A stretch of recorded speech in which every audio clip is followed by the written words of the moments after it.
Bueno, y aquí estamos en el espacio de nuestra entrevista central de este viernes. Por supuesto que en el marco de una veda, pero vamos a estar hablando lateralmente de lo que serán las elecciones del próximo domingo. ¿Con quién vamos a estar conversando, Martina? Hoy en la entrevista central vamos a estar hablando con Pedro Russi, que es doctor en comunicación y docente del Departamento de Ciencias Sociales de la UDELAR en el CENUR Litoral Norte. Además es investigador del Sistema Nacional de Investigadores de la ANI y director del Centro Internacional de Semiótica y Comunicación. El tema de la investigación actual desde la semiótica y discurso es mediatización, religión y política, disrupciones y sinergias, discurso y semiosis en América del Sur. Y bueno, lo que vamos a estar discutiendo en la entrevista es papeletas en los balotajes y la insoportable levedad del ser. Bueno, muy bien, aludiendo allí a un trabajo exquisito y que tiene mucho tiempo. Ya nos estará conversando de eso Pedro, de la insoportable levedad del ser. Pedro, muy buenos días, gracias por reencontrarnos esta mañana. Hola, buenos días. Buenos días a todos y a todas también quienes están acompañando, y bueno, especialmente a vos, Álvaro, a Martina y a Liber también. Un placer estar nuevamente y conversando en este momento y en este día también. En este día tan especial, donde hay cosas que no se pueden decir, pero que hay otras que es necesario decir. En este día asiago, diría Lelutier. Lelutier, sí, asiago algo. Asiago algo. Bueno, y vamos a estar analizando entonces esto de las papeletas en los balotajes. ¿Por qué, Pedro? ¿Cuál es el análisis que tú haces con respecto a este tema? Bien, la idea era un poco también no dedicarnos a una papeleta en especial, ¿no? Claro. También, sino entender esto. Primero, lo de la propuesta del título, ¿no? O sea, el tema de las papeletas, ¿no? Los balotajes y la insoportable levedad del ser, ¿no? O sea, una obra de Milán Kundera, ¿no? Del año 84, y recomiendo a quien no ha leído todavía leerla, y porque permite ver varias cosas, ¿no? El tema de la levedad, el tema del peso, ¿no? El tema de la responsabilidad y la libertad, el tema de las relaciones, el tema del amor, el tema de la política, de la opresión, varias cuestiones que van surgiendo a partir de sus personajes, ¿no? Principales, ¿no? Como Tomás, Teresa, Sabina, Franz, que son los personajes de esto, ¿no? Donde hay todo el tema de lo político y el amor y las emociones y de elecciones que no son elecciones en el sentido de solamente de lo político, sino en las interrelaciones personales.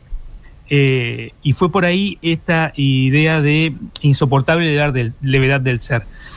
¿Y por qué las papeletas? Porque es interesante en este sentido de ver cómo cuando nosotros vamos a analizar desde la sociosemiótica, ¿no? Desde quien analiza también el discurso, los procesos no son sincrónicos, o sea, no son del momento, ¿no? Del instante, sino que se van construyendo en un proceso. Hay un proceso que se va elaborando, se va tejiendo, y en esto, cuando uno va a analizar el tema de las imágenes o el tema de los discursos políticos, y donde las papeletas, en el caso del balotaje, ¿no? Para dar un contexto, Uruguay viene con este balotaje del año 99, solo en un año, el 2004, no hubo balotaje, pero después siempre nos enfrentamos a esta situación del balotaje. ¿Y qué es lo que mi idea, ¿no? Era un poco compartir cuando uno analiza el discurso o analiza desde la semiótica, no va a un momento exacto, puntual, a de ahora, sino que lo ve en ese, como decía, en ese proceso, en esa construcción discursiva. Y me parece interesante entender y comprender de que no es, porque también hay toda una moda, ¿no? Ahora cada uno que levanta una ceja quiere decir esto, mueve el pie quiere decir esto, sino entenderlo desde otra perspectiva. Sino entenderlo justamente de cómo se va construyendo esta figura. Cuando digo del político y la política, no me estoy refiriendo de lo político y la política a las personas, sino de lo que entendemos por aquellos que van a ocupar o a representar. Y para esto, lo interesante de esto es, nos podemos remontar, porque hay una idea que dice, ahora con este tema de las redes digitales o con el tema de los medios de comunicación actuales, surge todo el tema de las imágenes, ¿no? De los candidatos y candidatas. Y nos podemos remontar a una fecha y eligiendo un fenómeno que fue en el siglo XVII, a Luis XIV, estoy refiriendo al año 1600, 1700, donde hay un autor, Peter Burke, justamente, un historiador que va a escribir un libro muy lindo, La fabricación del rey. Y ahí ya Luis XIV, en el siglo XVII, va a trabajar todo el tema de su construcción de imagen, desde el arte, desde la arquitectura, el Versalles, ¿no? Está justamente en ese momento, desde la literatura, desde el teatro, ¿no? Molière, que va a escribir sobre este rey, un rey que va a acuñar, ¿no? las monedas y las medallas, que va a hacer ceremonias y rituales para que sea visto, para que sea encontrado. Entonces el tema de la imagen, o sea, podríamos hablar que este rey, ¿no? Fue Luis XIV, justamente uno de los primeros que utiliza el marketing político, ¿no? Por localizarlo de una forma. Entonces había el mito del rey sol, porque se llamaba el rey sol, ¿no? El que todo lo irradiaba, el que todo el poder tenía.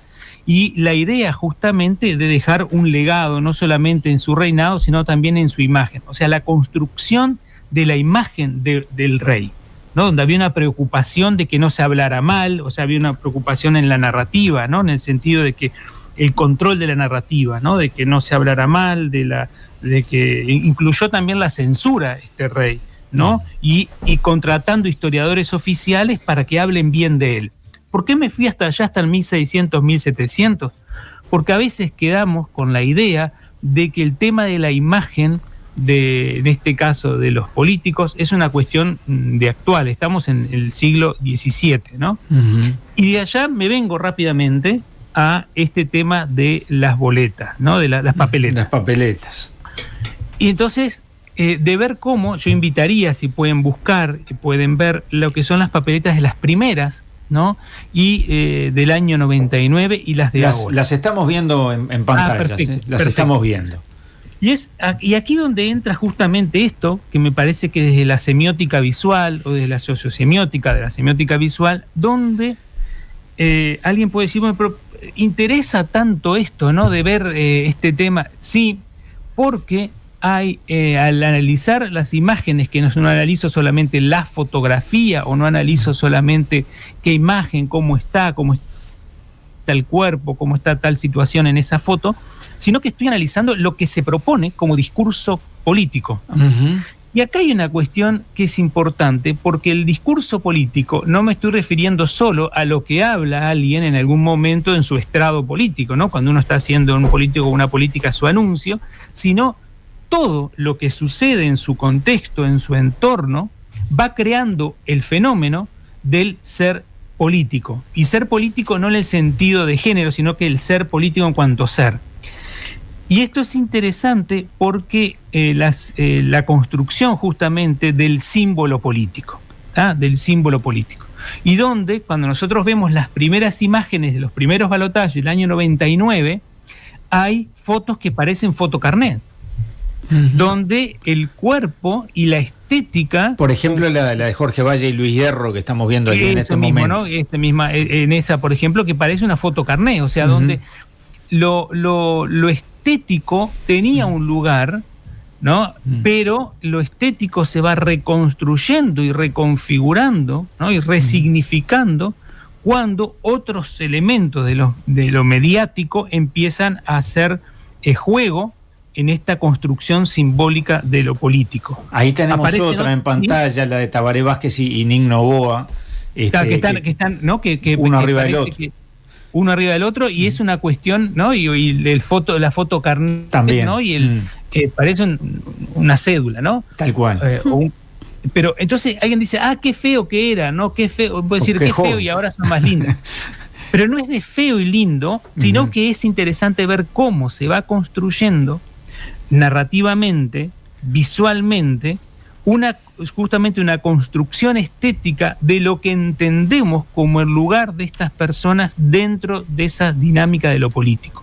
Por eso es que vamos a ver cuerpos que se presentan de forma diferente, donde aparecen elementos de la supuesta espontaneidad, o donde aparecen cuerpos que se ven ahora y antes no se veían, ¿no? Es común ver en este último tiempo los cuerpos de actores políticos que antes no se veían. Hablando acá de Uruguay, porque en otros países eso ya era natural. Por ejemplo, hace tiempo era común ver a Lula bañándose de zunga en una playa, ¿no? Claro. Eso para nosotros todavía nos costaba. Bueno, empieza a aparecer.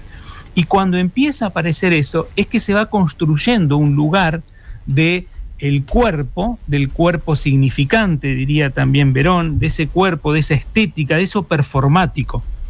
Entonces estamos frente en la boleta del balotaje, ¿no? Uh-huh. Estamos justamente, la papeleta, estoy con la boleta, la papeleta del balotaje, estamos justamente en un elemento performativo distinto, donde esa estética visual nos coloca justamente otras formas de entender la política. Entonces no es por casualidad que empezamos a normalizar que las figuras, actores políticos, empiecen casi a hacer más show mediático y a parecer más tipo espectacularización que tal vez las cosas que se dicen en una discusión o en un llamado debate, ¿no? Perfecto. Uh-huh.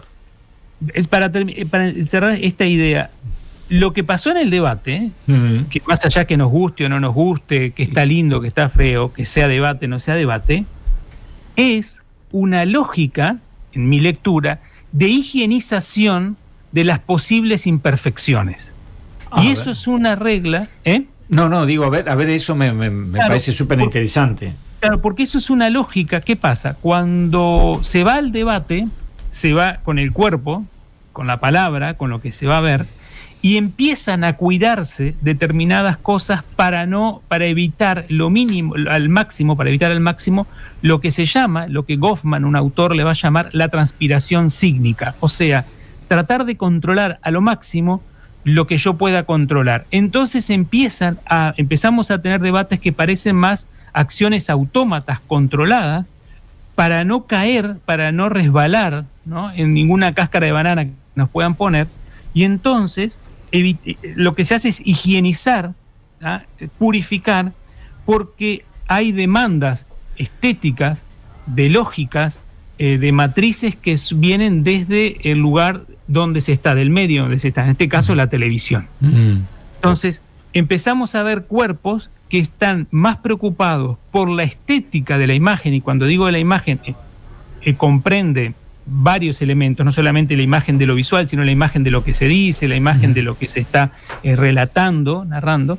Entonces empieza a haber un cuidado de esa imagen que responde a lógicas propuestas por el espacio mediático donde se está, en este caso la televisión, más que a los contenidos de lo que se está queriendo transmitir. Entonces, esto es muy interesante porque nos va colocando, nos va proponiendo en la mesa, ¿no?, diríamos, en la mesa que está servida, nos están proponiendo operadores de sentido que nos van dando un lugar no solamente del contenido de lo que se discute, sino un lugar de lo estético. Y esto nos coloca en una situación de que muchas veces entra lo emocional, como se sabe, pero entramos a naturalizar cosas que son marginales o laterales, más que del contenido de las políticas, de la idea que se quiere transmitir. Por eso está la figura de los coaches, por eso está la figura del marketing político, ¿no? Claro. Cuando Duda Mendoza va a decir, bueno, lo que hay que hacer es este movimiento de Lula Talibán para Lula Paz y Amor. Hay un autor, un compañero, un profesor investigador de Brasil, Marcos Bagnos, que va a escribir un libro llamado La Norma Oculta. Y en ese libro él estudia sobre el tema del preconcepto lingüístico. Y en ese libro, La Norma Oculta, él va a observar, va a analizar el caso de Lula, cómo él va reajustando su forma de hablar, va ajustando las palabras. Y también su imagen, ¿no? Y también su imagen. Su imagen, pero en este caso él va a preocuparse ahí de las palabras, de cómo va ajustando sus palabras en esta norma oculta para responder a cánones de lo bueno y lo malo, lo normal y anormal, lo correcto e incorrecto dentro del lenguaje. Entonces, por eso que cuando uno... Y Pedro puede decir, Pedro, pero esto tiene que ver todo con la papeleta. Claro, porque la papeleta no nace en un bananero, la papeleta es una construcción social. Como un signo es una construcción social. ¿Quién se encarga de diseñar las papeletas? ¿Cómo? No te ¿Quién se encarga de diseñar las papeletas, digo? Claro, ahí están, y ahí entran los productores visuales. Nosotros, para tomar las papeletas ahora, son fotógrafos profesionales, o se hacen en estudio o no en estudio. Esto tiene todo, la entrada de los estudios para hacer fotografías, el set, ¿no? Se empieza a ver una producción que empiezan anteriormente se decía, ¿no? Un político, una política es alguien que es vendido, que es ofrecido como, ¿no? como un elemento dentro del mercado de la oferta, ¿no? Que sea de las figuras políticas. Pero ahora lo que pasa es que empezamos a ver lo que está detrás de cámaras, que eso es otro elemento también discursivo interesante. Antes nosotros veíamos la foto, nadie discutía quién había sacado la foto de Tabaré Vázquez, Nino Noboa, o la foto de Hierro y Valle, ¿no? Entonces, no nos preocupaba eso. Hoy se entrevistan a quienes sacan las fotos, está el detrás de cámaras. O sea, y eso viene justamente de una construcción de explicitar este lugar estético. Las fotos se tocan con programas que permiten mejorar la imagen. Entonces, eso hace también que a veces estemos más preocupados por la situación estética que por la situación de contenido. Y ahí daría otra discusión, que es cómo se van reconfigurando las ideas políticas desde una perspectiva de la estética, desde una perspectiva de lo espectacular, desde una perspectiva de mirar lo privado en el ámbito más de cómo de lo privado se hace un show, más que empezar a discutir aquello que está sobre la mesa en el ámbito de una decisión política. Y eso está religado al uso de las redes sociales, por ejemplo, que como que los políticos muestran otra cara y un poco se desdibuja ese límite entre lo privado y lo público, y como que vemos esa faceta del político.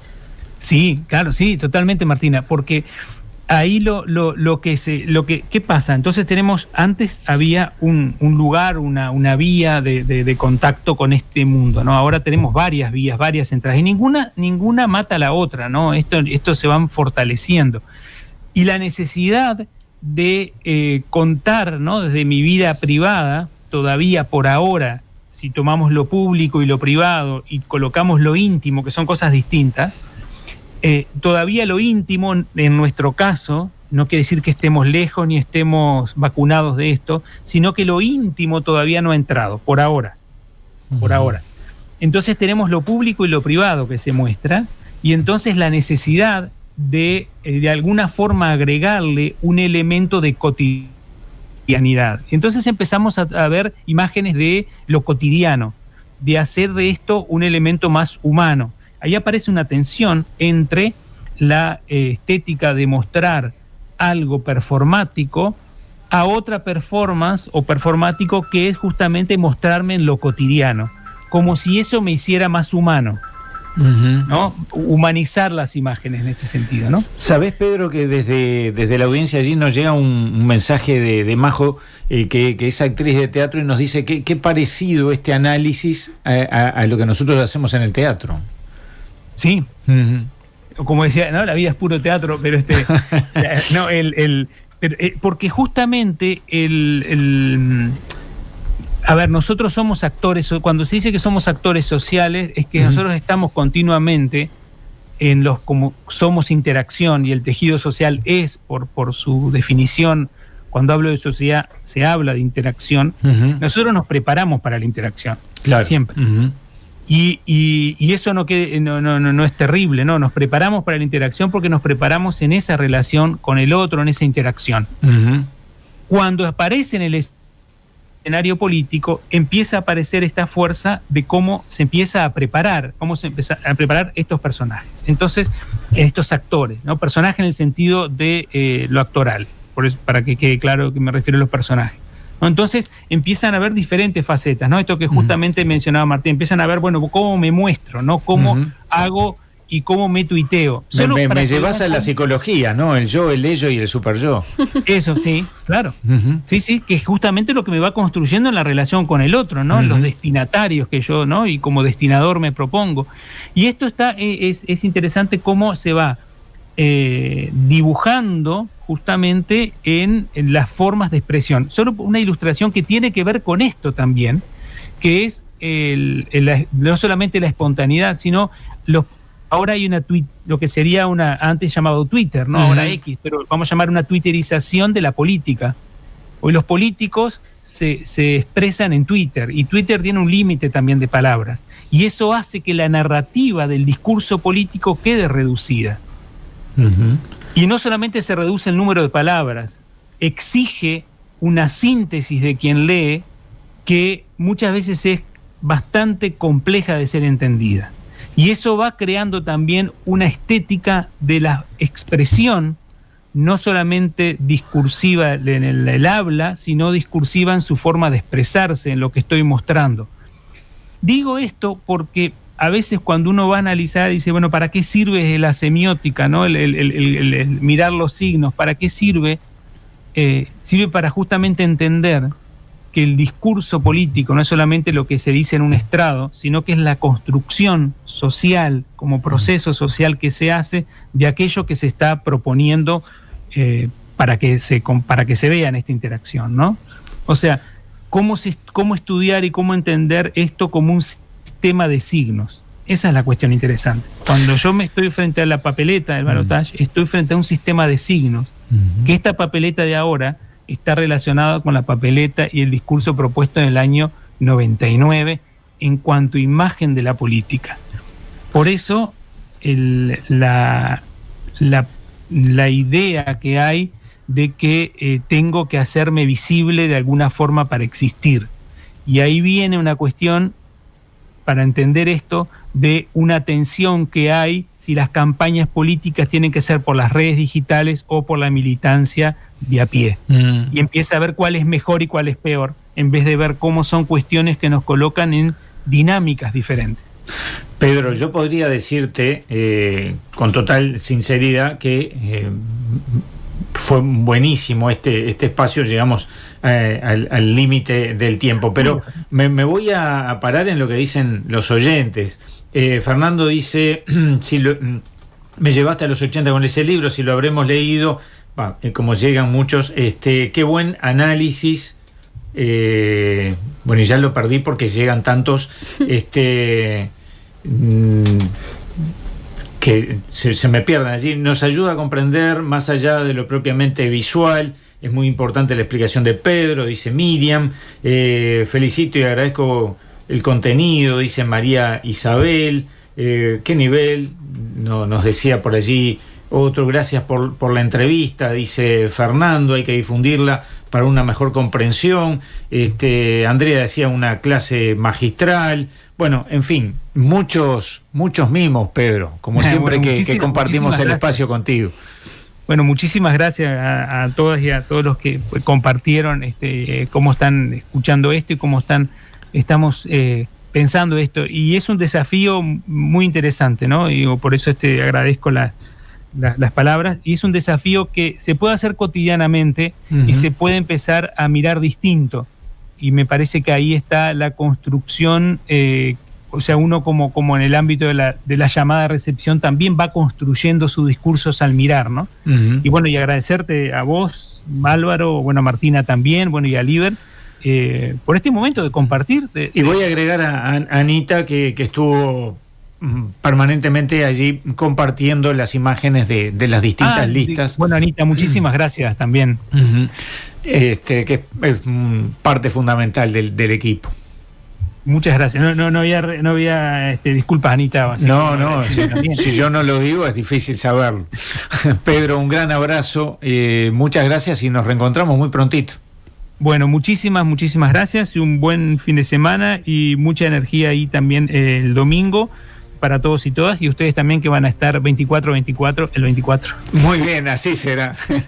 Muchas gracias, gran abrazo. Muchas gracias.